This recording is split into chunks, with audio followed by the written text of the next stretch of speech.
సోమవతి అమావాస్య కథ. అందరికీ నమస్కారము. ఓం శ్రీమాత్రే నమః.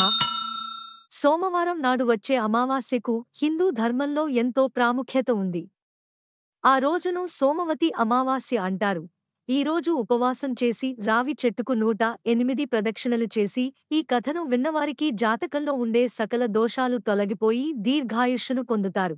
ఒకానొక ఊరిలో ఒక సాధువు ఓవర్తక వ్యాపారి కుటుంబానికి వస్తూ ఉండేవాడు.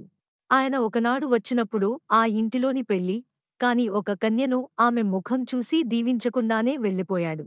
సాధువు దీవించకుండా వెళ్లడానికి కారణం తెలియక ఆ కుటుంబం ఎంతో బాధపడింది. చివరికి పురోహితుని పిలిపించి కారణం అడుగగా ఆయన ఆమె జాతకం చూసి ఈమెకు వివాహం జరిగితే భర్త అనతి కాలంలోనే మరణిస్తాడు, ఆమెకు వైధవ్యం ప్రాప్తిస్తుంది అని చెప్పాడు. అది విని దిగ్భ్రాంతి చెందిన కుటుంబీకులు పరిష్కారం చెప్పమని పురోహితుని ప్రార్థించారు. ఆయన సింఘాల్ ప్రాంతంలోని ఒక చాకలి స్త్రీని కుంకుమ అడిగి నుదుట ధరిస్తే దోషం పోతుందని చెప్పాడు. వర్తకుడు ఆ అవివాహిత అయిన కన్యను తన చిన్న కొడుకును అక్కడికి పంపుతాడు. మార్గమధ్యంలో ఒక నదిని దాటబోతుండగా అక్కడ వారికి ఒక దృశ్యం కనిపించింది. అప్పుడే పుట్టిన గద్ద పిల్లను ఒక పెద్ద పాము చంపి తినడానికి వస్తుంది. నిత్యం అక్కడ ఇదే జరుగుతుండేది. గద్దపిల్ల పుట్టిన వెంటనే పాము వచ్చి వాటిని తిని వెళ్ళిపోయేది. కాని ఆ రోజు ఆ యువతి ధైర్యంగా ఆ పామును చంపి గద్దె పిల్లను కాపాడింది. తన పిల్లను కాపాడినందుకు కృతజ్ఞతగా ఆ గద్దవారికి చాకలి స్త్రీ ఇంటికి దారి చూపింది.